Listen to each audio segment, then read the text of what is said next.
progressive governments. Which government is the direct accomplice, the provider of weapons and financing for the genocide in Gaza? If the United States government wishes to contribute to peace in our America, it should withdraw the military threat and accept a civilized dialogue without preconditions or impositions with Venezuela, with Colombia, with Nicaragua, with Cuba, and with all countries with which it has differences, and collectively with the community of Latin American and Caribbean states. The blockade is a policy of collective punishment. It qualifies as an act of genocide. It flagrantly, massively, and systematically violates the human rights of Cubans. It makes no distinction between social sectors or economic actors.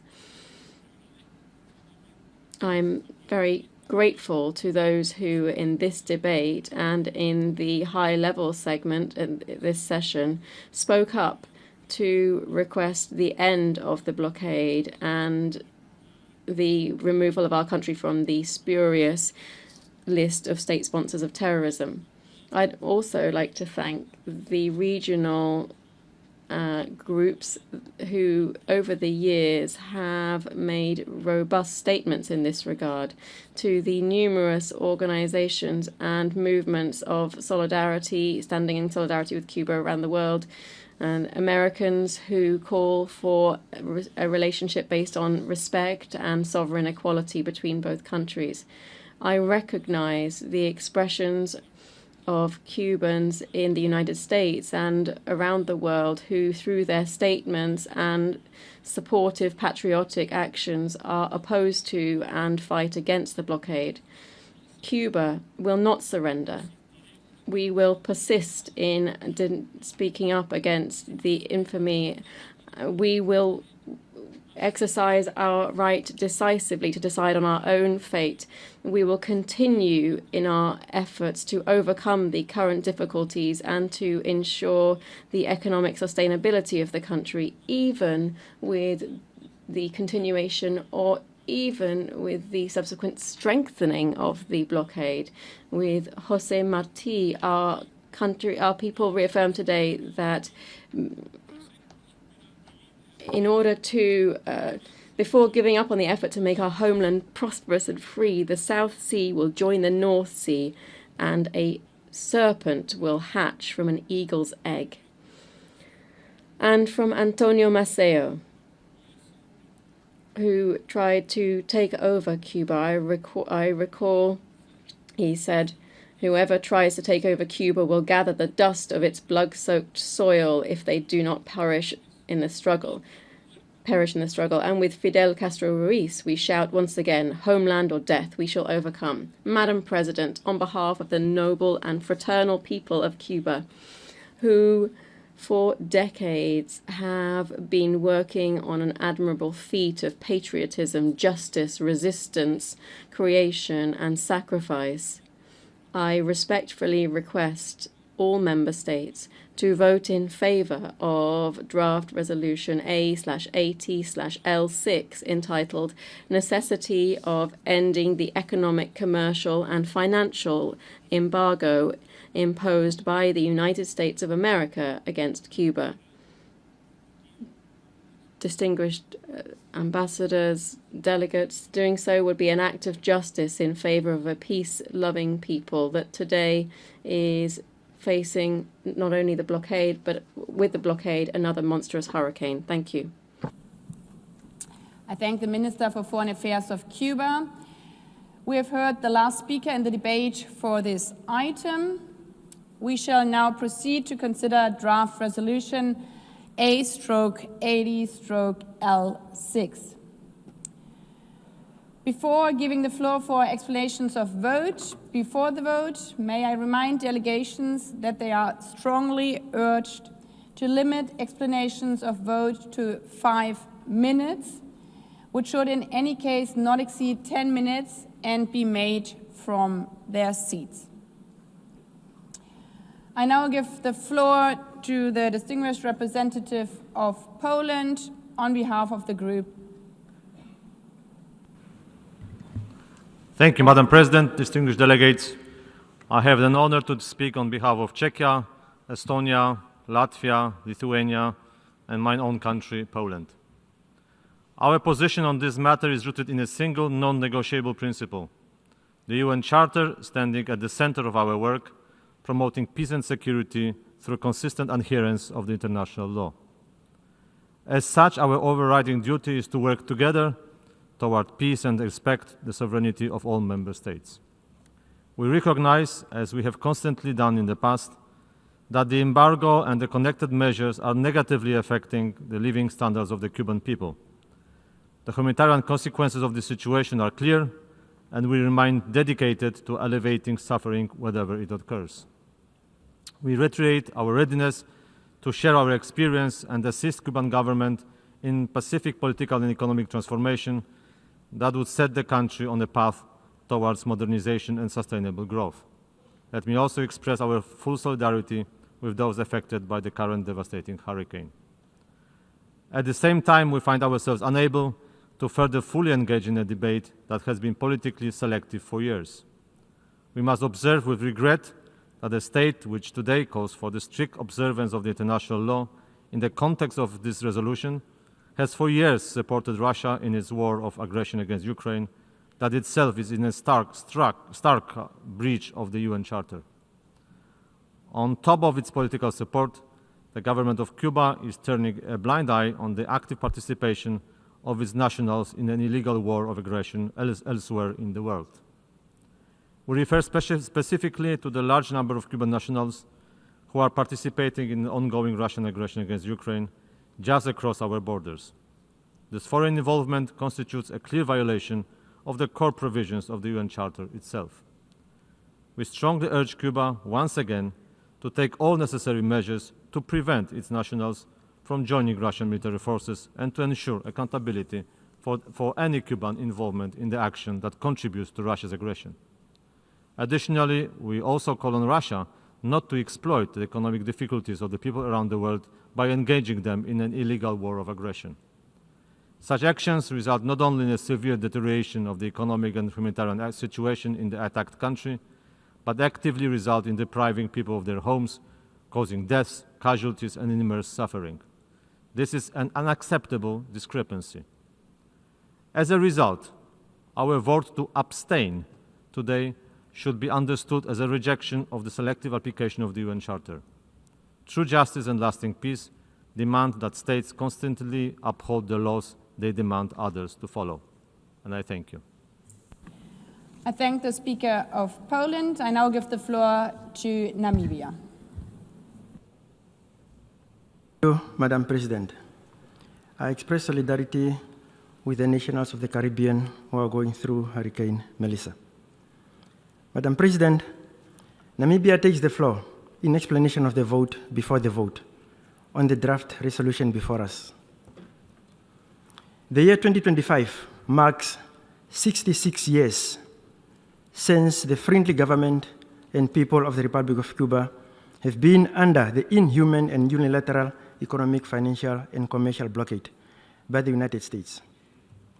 This blockade is contrary to international law and the Charter of the United Nations, which was created to, amongst others, develop friendly relations amongst nations based on the respect for the principle of equal rights and self-determination of peoples, and to take other appropriate measures to strengthen universal peace.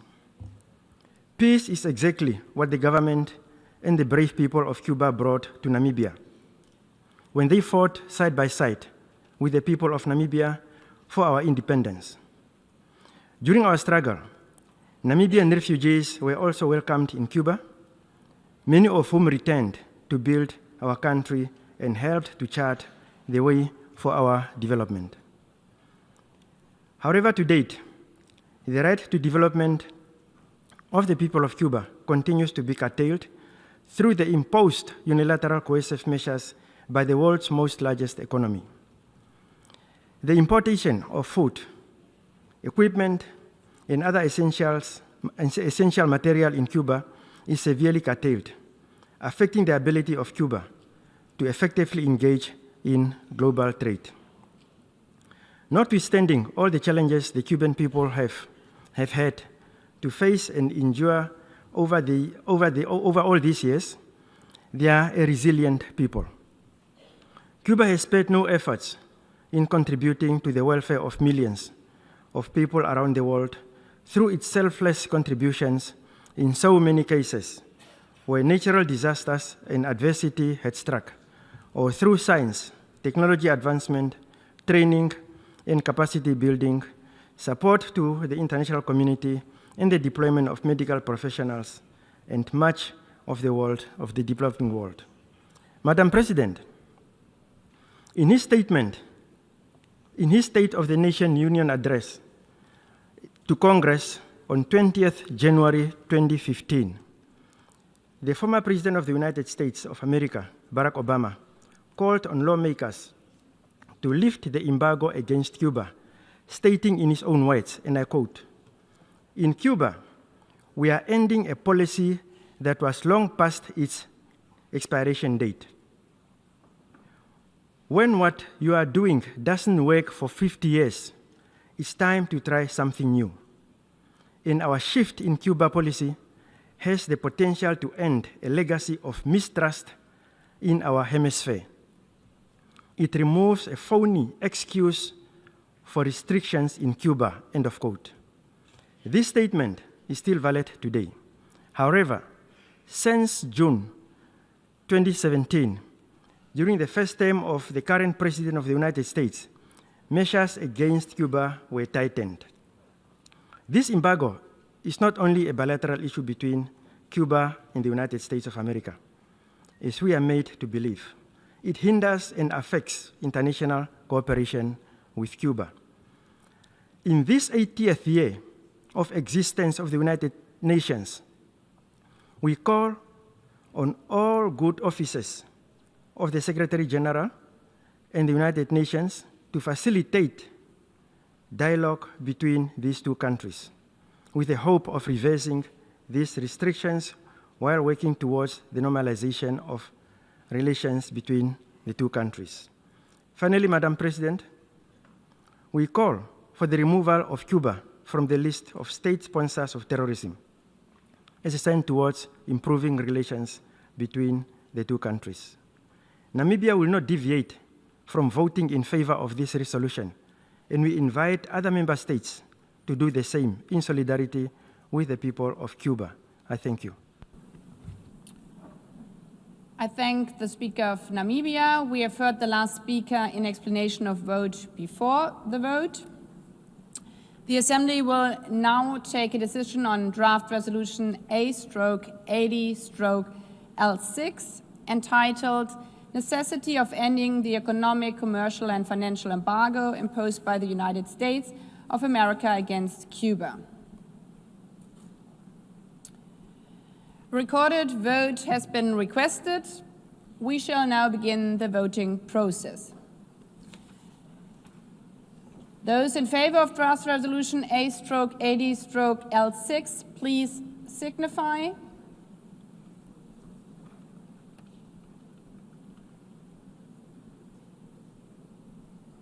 Okay.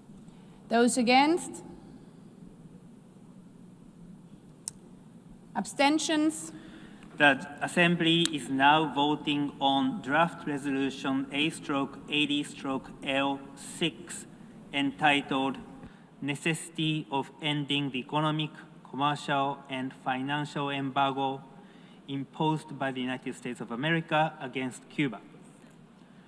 Will all delegations confirm that the votes are accurately reflected on the screen?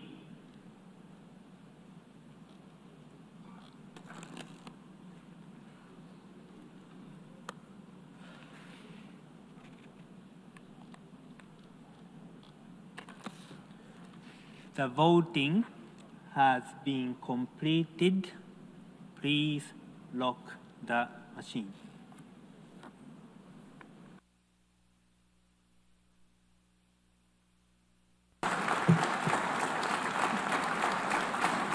The result of the vote is as follows. In favor, 165, against 7, abstentions 12.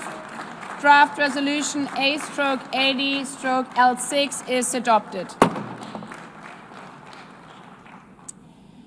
Before giving the floor for explanation of vote after the vote, may I remind delegations again that they are strongly urged to limit explanations of vote to 5 minutes, which should in any case not exceed 10 minutes and be made from their seats. As a first speaker, I give the floor to Denmark on behalf of a group of member states. Thank you, Madam President. I have the honor to speak on behalf of the following European Union member states: Austria, Belgium, Croatia, Cyprus, Denmark, Finland, France, Germany, Greece, Ireland, Italy, Luxembourg, Malta, Netherlands, Portugal, Slovakia, Slovenia, Spain, and Sweden. President, as in previous occasions, I reiterate today our conviction that the economic, commercial, and financial embargo imposed by the United States on Cuba has a damaging impact on the economic situation of the country and negatively affects the living standard of the Cuban people. We should not forget that external trade and foreign investment, which are de facto undermined by the embargo, can play a crucial role in setting the country on a path towards modernization, reforms, and sustainable growth, and help the population overcome the economic hardship it endures. The embargo continues to restrict Cuba's ability to import essential commodities for its economy and population, including, among others, pharmaceuticals, medical devices, and other medical supplies. We consider that lifting the embargo could make economic reforms more effective and facilitate the opening of the Cuban economy to the benefit of the Cuban people. We remain concerned about the human rights situation in Cuba, in particular following the events of July 2021, about the severe judgment issued by Cuban courts so far, and about the respect of civil and political rights. We therefore reiterate our call on the Cuban government to fully grant its citizens internationally recognized civil, political, and economic rights and freedoms, including freedom of assembly, freedom of expression and demonstration, and free access to information, to release all political prisoners and those arbitrarily detained, to ratify the UN Covenant for Civil and Political Rights and the Covenant for Economic, Social, and Cultural Rights, and to extend a standing invitation to all UN special procedures to visit Cuba. We strongly emphasize the importance of upholding the UN Charter and respecting the sovereignty, independence, and territorial integrity of all UN members, and urge Cuba to stand in full solidarity with those fundamental principles and work together for their defense. All states have a duty to prevent and not to facilitate violations of international law. In light of reports regarding the alleged participation of Cuban nationals in Russia's war of aggression against Ukraine, we strongly urge Cuba to take all necessary and effective measures to prevent its nationals from joining Russian military forces involved in this war. We call for full accountability for war crimes and the most serious crimes committed in connection with Russia's war and aggression against Ukraine. We deplore the exploitation of the economic difficulties of people in developing countries to lure them into participating in a war of aggression in violation of the UN Charter. We further believe that empowering civil society is essential for the promotion and protection of all human rights, and call upon the Cuban government to open spaces for constructive and inclusive dialogue without preconditions with the whole spectrum of civil society actors on the island. We consider that positive change in Cuba is best brought about by closer engagement at all levels: government, economy, civil society, but also through people-to-people exchanges. We therefore welcome any measures towards this end, including those aimed at easing restrictions on family remittances and travel to the islands, and at ensuring the availability of full consular services. The designation of Cuba as a state sponsor of terrorism and its maintenance on the US list until today has led to additional obstacles to international financial transactions with the island. We therefore call for its removal. Beyond the damaging impact of the embargo and the SST listing on ordinary Cubans, US sanctions and other administrative and judicial measures are also negatively affecting EU economic interests. We have firmly and continuously opposed any such measures due to their extraterritorial application and impact on the European Union in violation of commonly accepted rules of international trade. We cannot accept that such measures impede our economic and commercial relations with Cuba. We strongly reject the US activation of Title III and IV of the Helms-Burton Act in April 2019. This breaches the commitments made by the US in the US-EU agreements of 1997 and 1998. We intend to draw on all appropriate measures to address the effects of the Helms-Burton Act, including in relation to our WTO rights and through the use of the EU's blocking statute and other possible relevant measures to protect EU citizens, businesses, and NGOs operating in Cuba or with Cuba against the extraterritorial application of those US sanctions. Madam President, international cooperation, frank and sustained dialogue, and closer, even critical, engagement are the way to go with Cuba. The provisional application of the EU-Cuba Political Dialogue and Cooperation Agreement is now in its 8th year. We are enhancing dialogue and cooperation also on issues on which we have fundamental differences. To this end, the PDCA includes, amongst others, a human rights dialogue, which is a key pillar of our relationship. In order to overcome the current economic and social crisis, we call on Cuba to ensure that its reform agenda includes the necessary economic, judicial, and social reforms and is implemented in a manner that addresses the key concerns of the Cuban population and meets the legitimate democratic aspirations of the Cuban people for more opportunities to participate in the shaping of the country's future. With the EU-Cuba Political Dialogue and Cooperation Agreement, the EU offers Cuba a consistent and reliable instrument to support a progressive reform of its political and economic model, to pursue sustainable development, and to find common solutions to global challenges, while continuing to advocate for democracy and respect for human rights in the interest of all Cuban citizens. It is our view that the US embargo and connected measures do not contribute to promoting these aims. Against this background, we voted in favor of the draft resolution. I thank you.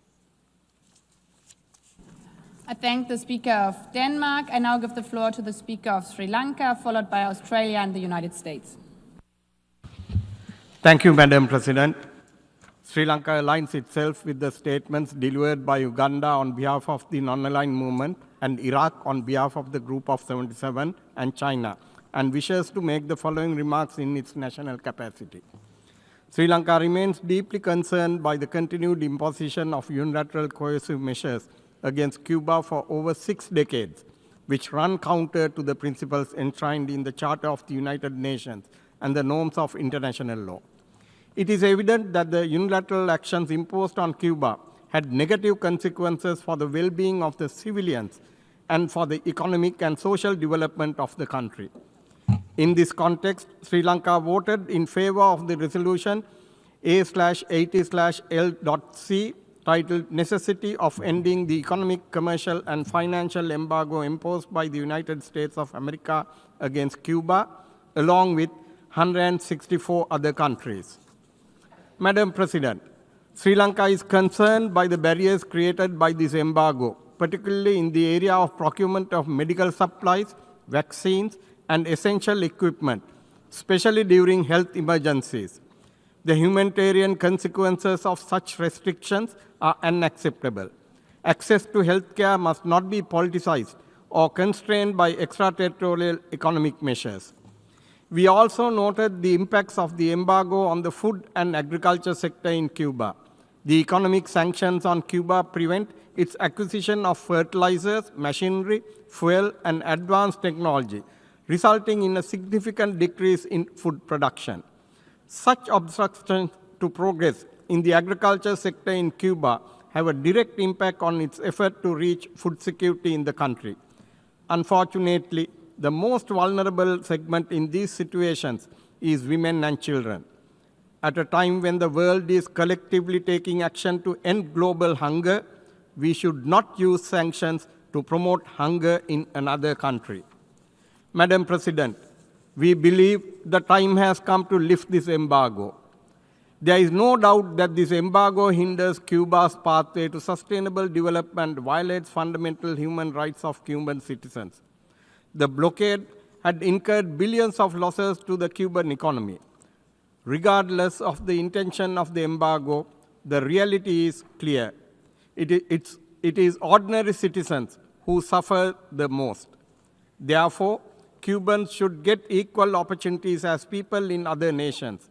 Their right to health, right to food, and the right to education have to be respected. Free flow of trade should be allowed. Humanity over hatred should prevail. Sri Lanka has continuously supported the adoption of this resolution over the years.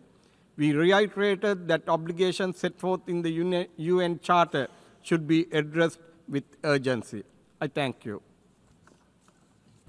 I thank the Speaker of Sri Lanka. I now give the floor to the Speaker of Australia, followed by the United States and Nicaragua. Thank you, President. I speak on behalf of Australia and New Zealand.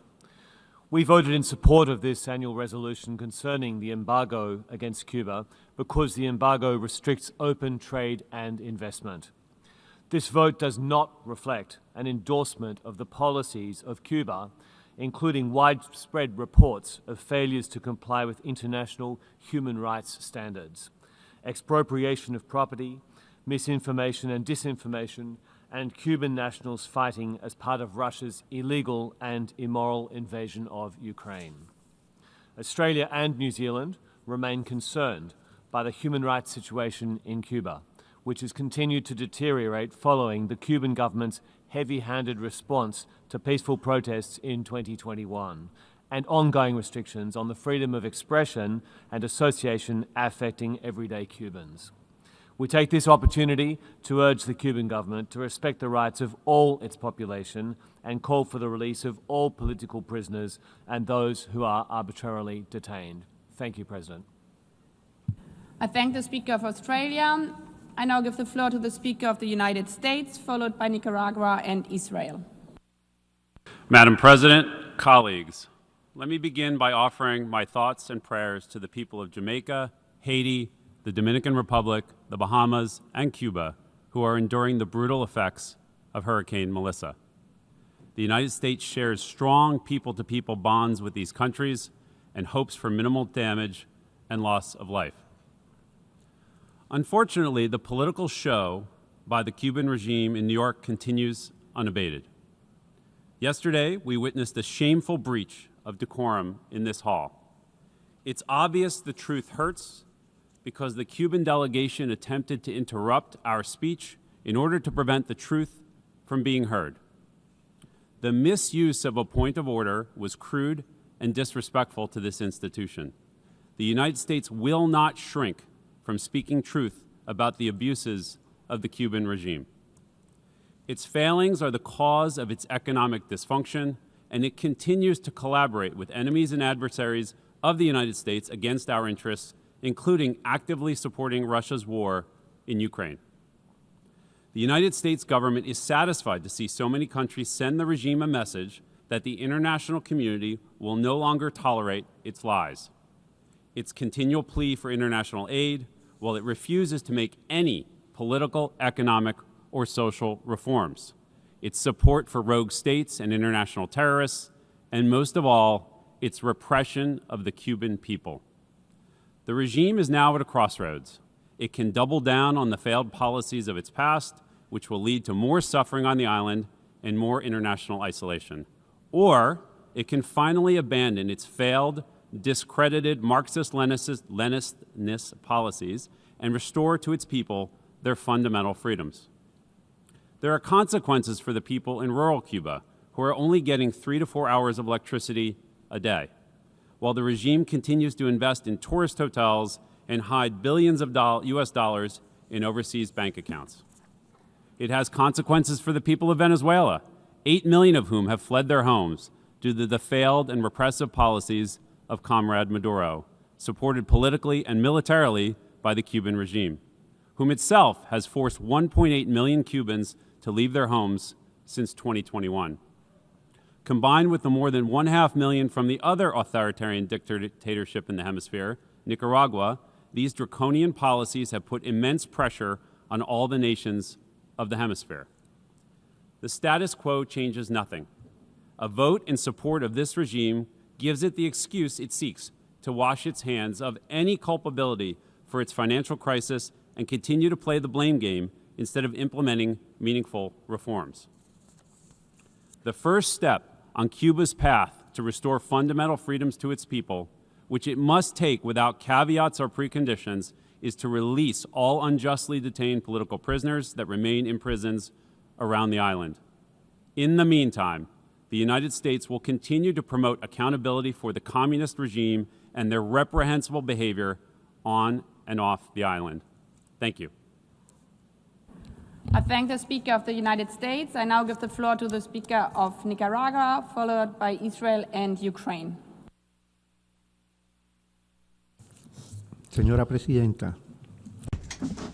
Madam President, as the Assembly once again expresses its support to Cuba and for the 33rd time in a row calls for an immediate ending of the United States blockade against Cuba, the world has witnessed this decisive solidarity with Cuba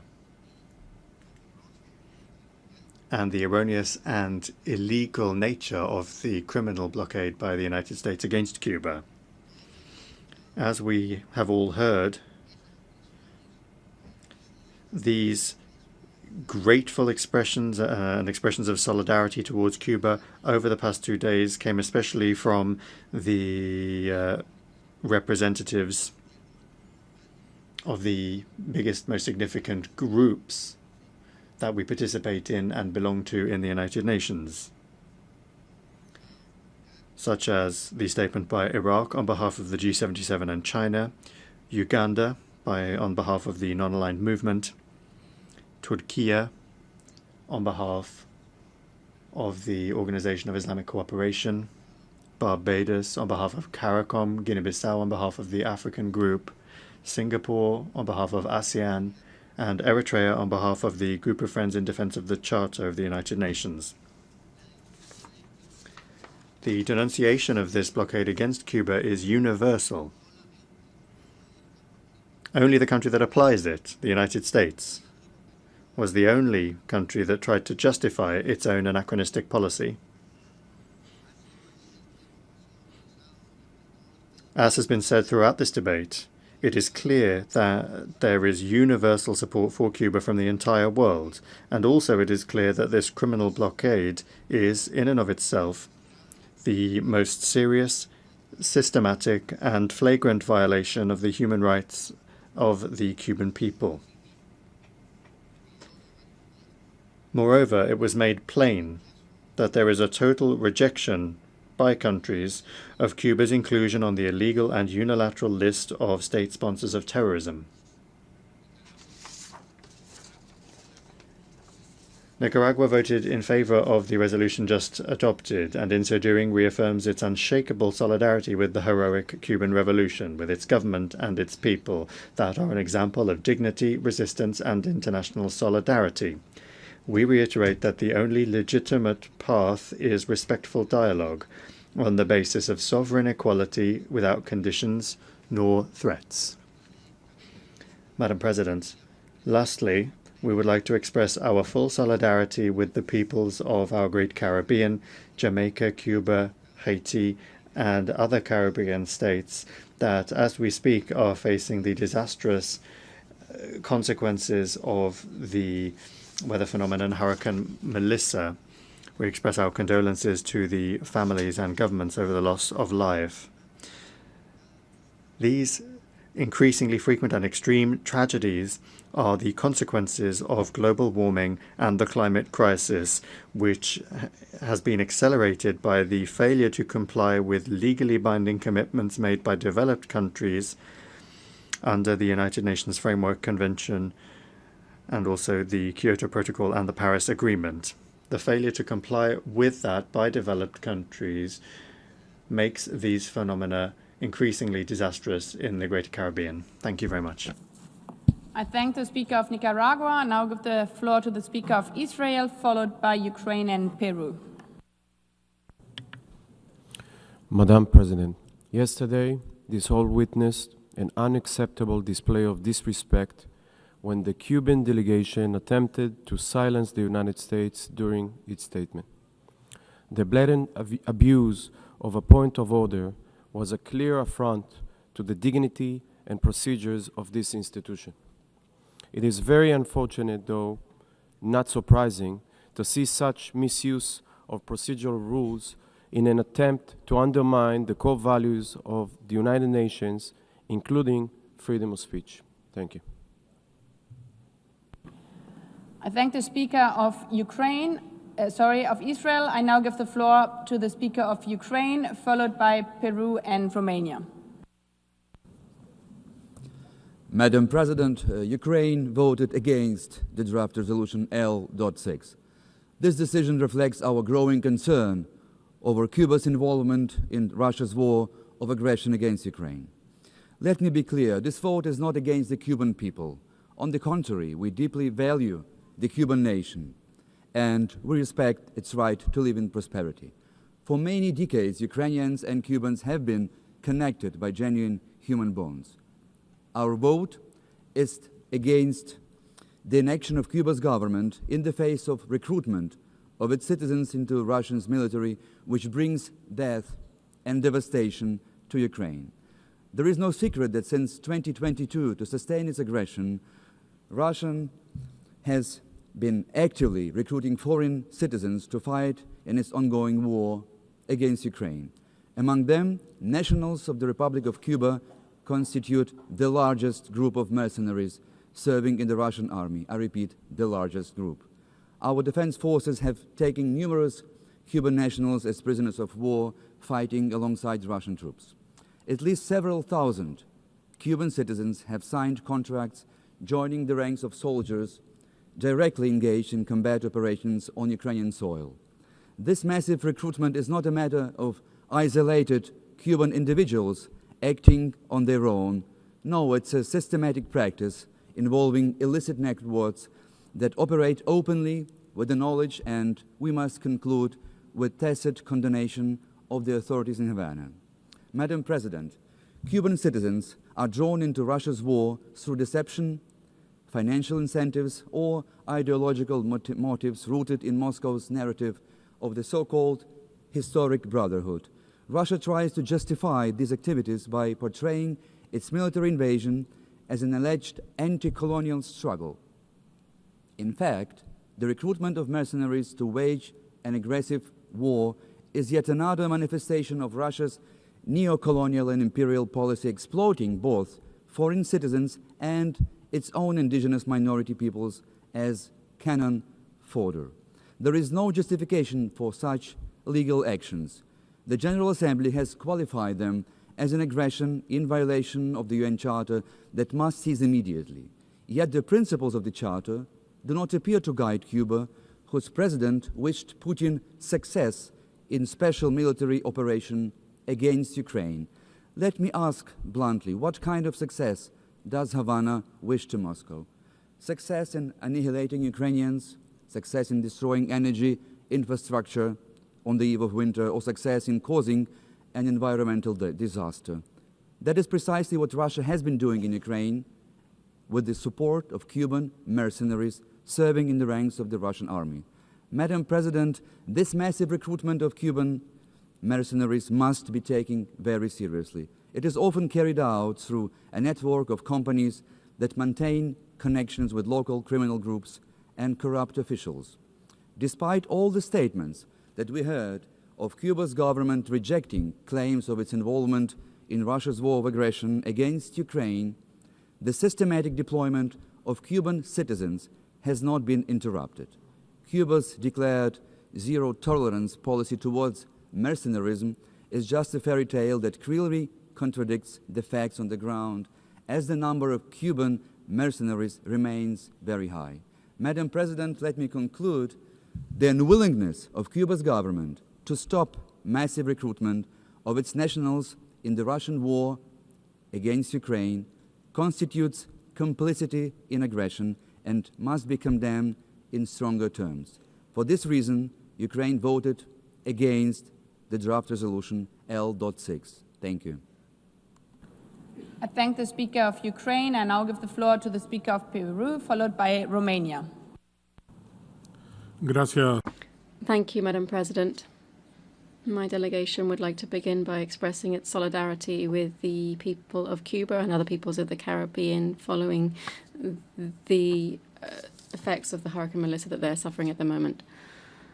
Peru voted in favor of this resolution, guided by a constant, firm belief that respect for international law and the purposes and principles enshrined in the United Nations Charter. These foundations, which include the sovereign equality of states, non-intervention in internal affairs, the peaceful settlement of disputes, and international cooperation, are the essential pillars of the international order. They represent basic elements of Peruvian foreign policy, which is a state policy. In line with the international legal framework, only the Security Council is empowered to establish coercive measures in the exercise of its mandate in maintaining international peace and security.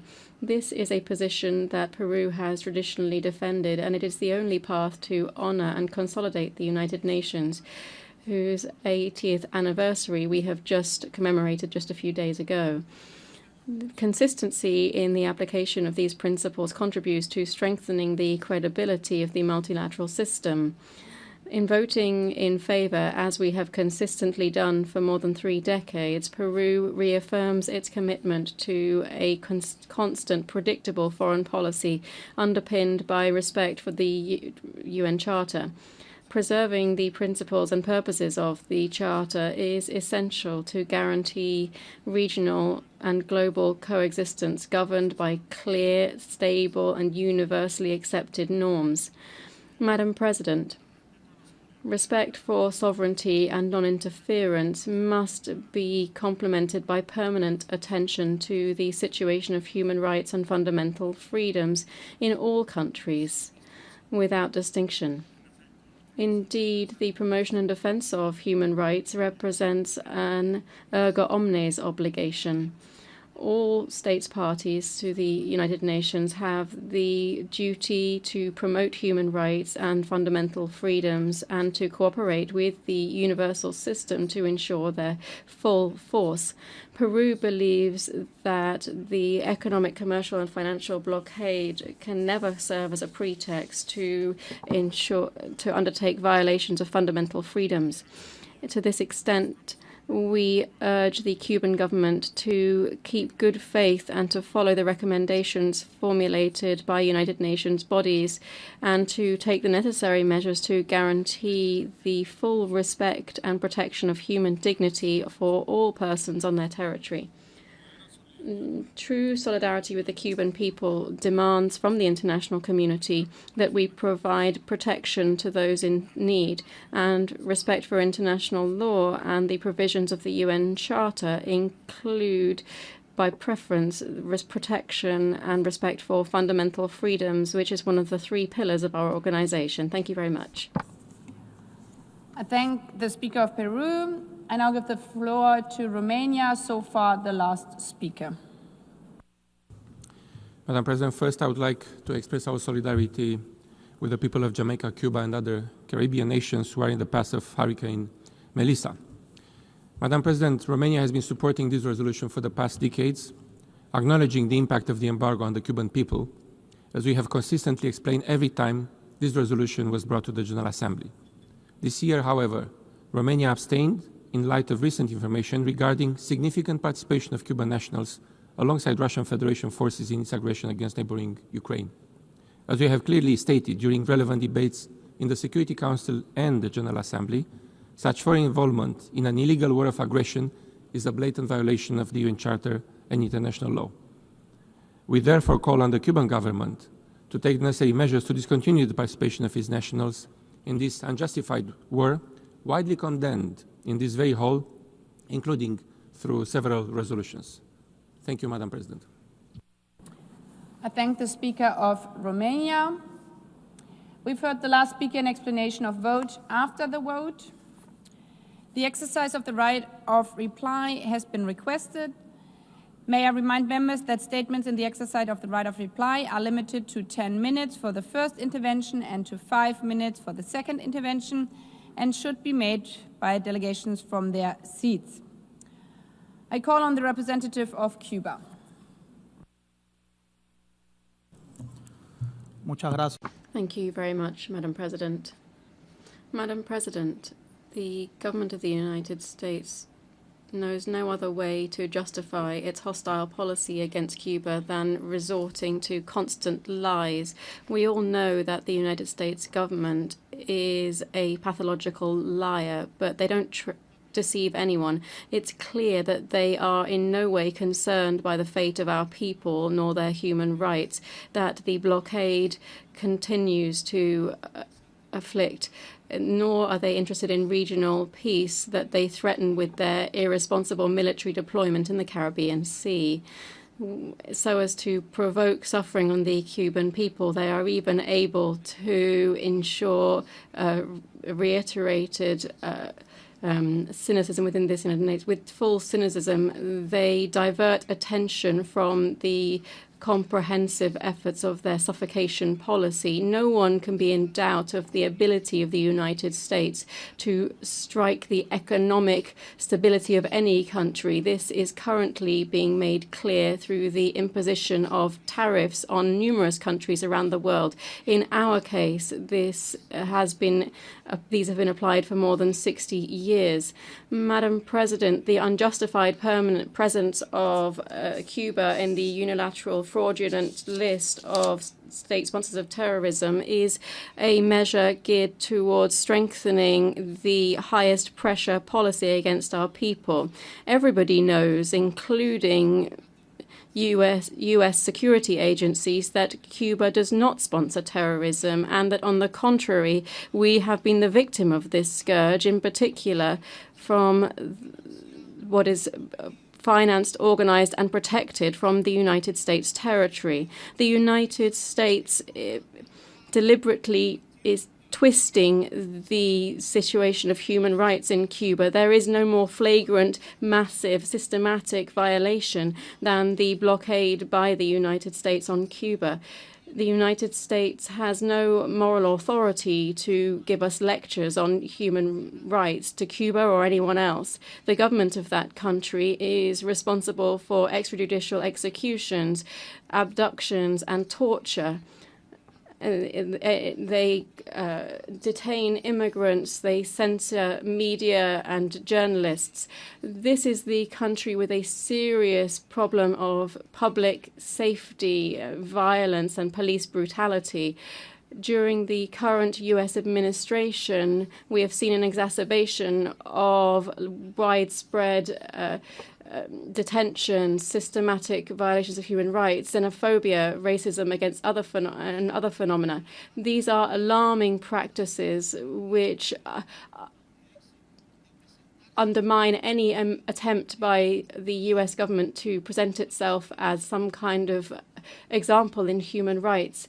They understand how the restriction on the trade between the US and Cuba happens, if we could call it that. If the United States is truly interested in trading with Cuba, they would listen the majority of citizens in their state, in their country, which supports the lifting of the blockade, and would. This is what is justice and reason would tell us to do.